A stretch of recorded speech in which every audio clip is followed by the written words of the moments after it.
साधु बहुत ही जालिम और खतरनाक शख्स था। वो हर रोज सलोनी के साथ अश्लील हरकत करता और उसके जिस्म में जादुई संभोग से जादू दाखिल करता। उसने अपने जादू से सलोनी को गद्दी बना दिया था। कहानी बहुत दिलचस्प है और लाजमी आपको पसंद आएगी और आप वीडियो को लाइक करेंगे। सलोनी एक खूबसूरत और पुरकशिश लड़की थी जिसके वजूद में एक अजीब सी कशिश थी। वह अपने गांव की सबसे हसीन लड़की समझी जाती थी, लेकिन उसकी आंखों में हमेशा एक उदासी छाई रहती थी। उसका दिल राजू नामी एक लड़के के लिए धड़कता था जो उसका बचपन का दोस्त था। राजू और सलोनी की मोहब्बत गांव की रौनक थी, लेकिन वक्त ने अपना रंग बदला।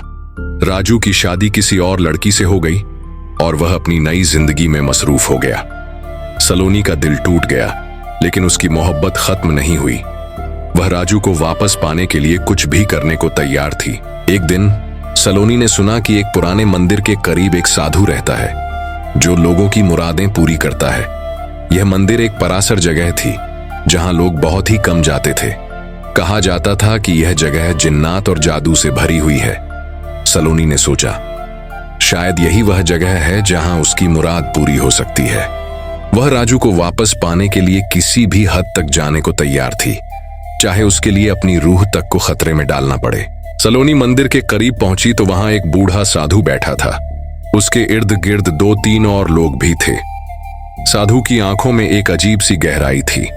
उसकी मौजूदगी में एक खौफनाक सुकूत था, जैसे हवा भी वहां रुक गई हो। मलंग ने सलोनी को देखा और मुस्कुराया, जैसे वह उसके आने की उम्मीद कर रहा हो।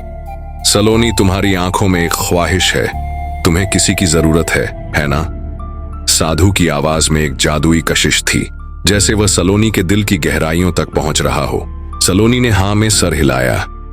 मैं राजू को वापस चाहती हूँ, वह मेरा है और मैं उसे किसी और के साथ नहीं देख सकती। मुझे कोई ऐसा मंत्र या तावीज चाहिए जो उसे मेरे करीब कर दे, जो उसके दिल को मेरी तरफ मोड़ दे।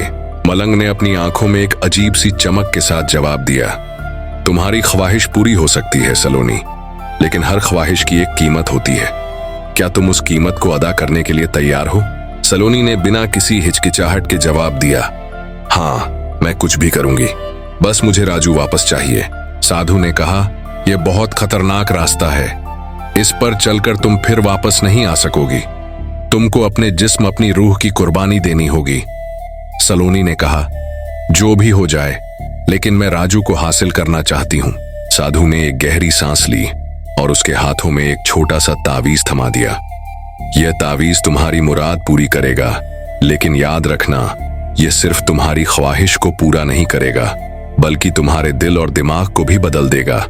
तुम्हें अपनी ख्वाहिश की कीमत चुकानी पड़ेगी। सलोनी ने तावीज ले लिया, लेकिन उसे एहसास नहीं था कि वह किस खतरनाक खेल में कूद रही है। वह घर वापस आई और तावीज को अपने पास रख लिया। कुछ ही दिनों में उसने महसूस किया कि उसके ख्यालात और जज्बात बदलने लगे हैं। वह राजू के बारे में सोचती रहती, लेकिन अब उसकी मोहब्बत में एक अजीब सी शिद्दत आ गई थी। वह राजू को हासिल करने के लिए किसी भी हद तक जाने को तैयार थी, चाहे उसके लिए कुछ भी करना पड़े। एक रात सलोनी ने ख्वाब में देखा कि वह मंदिर पर वापस जा रही है। मलंग उसका इंतजार कर रहा था, जैसे वह जानता हो कि वह वापस आएगी। तुम्हारी ख्वाहिश पूरी हो रही है सलोनी, लेकिन अब तुम्हें अपनी कीमत अदा करनी होगी। मलंग की आवाज में एक खौफनाक संजीदगी थी। सलोनी ने पूछा, क्या कीमत? मैंने तो सिर्फ राजू को वापस चाहा था। साधु ने मुस्कुराकर जवाब दिया, तुम्हारी रूह, तुम्हारा जिस्म, तुम्हारी ख्वाहिश ने तुम्हें मेरे हवाले कर दिया है। अब तुम मेरी हो। सलोनी ने कहा, यह नहीं हो सकता, मैं राजू के अलावा किसी का सोच भी नहीं सकती। लेकिन साधु ने सलोनी को बाहों में जकड़ लिया। सलोनी को चूमने चाटने लगा और साधु ने सलोनी के साथ वह कर दिया जो नहीं होना चाहिए था। साधु के जिस्म के लम्स से सलोनी कसमसा उठी और मजे की किसी और ही दुनिया में चली गई। असल में यह एक जादुई सपना था जो साधु ने जादू के जरिए से दिखाया था, लेकिन इसमें होने वाला हर अमल हकीकी था। यह हमबिस्तरी हकीकी थी और साधु ने इस अमल के जरिए अपना जादू सलोनी के जिस्म में दाखिल कर दिया था। सलोनी जब जागी तो उसने महसूस किया कि उसका जिस्म भारी हो रहा है, जैसे कोई ताकत उसे अपनी गिरफ्त में ले रही हो। वह चीखना चाहती थी, लेकिन उसकी आवाज बाहर नहीं आ रही थी। उसकी आंखों के सामने अंधेरा छा गया और जब वह होश में आई तो उसने महसूस किया कि उसका जिस्म बदल गया है। वह एक गद्दी बन चुकी थी जिसका मुंह सलोनी का था, लेकिन बाकी जिस्म जानवर का। साधु ने उसे देखा और कहा, तुम्हारी ख्वाहिश ने तुम्हें यहां तक पहुंचाया है सलोनी, अब तुम हमेशा के लिए मेरी हो। सलोनी ने अपनी आंखों में आंसू भरे देखे, लेकिन वह कुछ नहीं कर सकती थी। उसकी जिंदगी का अंजाम उसके अपने हाथों से रकम हो चुका था। वह चीखती चिल्लाती रही, लेकिन उसका जिस्म अब वापस आना मुमकिन नहीं था। वह जादू के धोखे में आ गई थी और अब उसकी कीमत अदा कर रही थी। साधु उसके साथ उसी हालत में रोज वह अमल करता, हर रोज उसके जिस्म में जादू दाखिल करता। सलोनी चीखती चिल्लाती रहती। उसे उस दर्द का कोई गम नहीं था।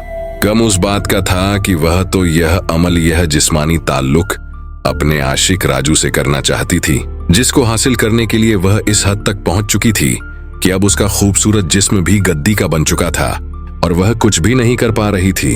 वह अब मंदिर के अंदर ही रहती थी और कभी कभी उसकी आवाज सुनाई जाती थी, जैसे वह किसी से मदद की दरख्वास्त कर रही हो।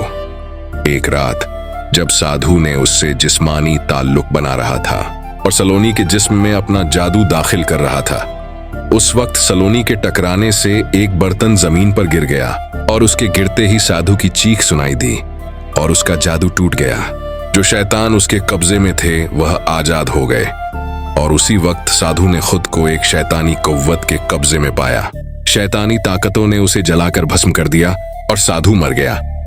सलोनी पर जादू का असर खत्म हो गया और वह अपनी असली शक्ल में वापस आ गई। सलोनी ने तौबा की और उसने समझा कि जादू के जरिए फितरत को बदलना कितना खतरनाक हो सकता है। वह अपनी गलतियों की सजा पाकर इबरत हासिल कर चुकी थी और दोबारा जिंदगी में दाखिल हो चुकी थी।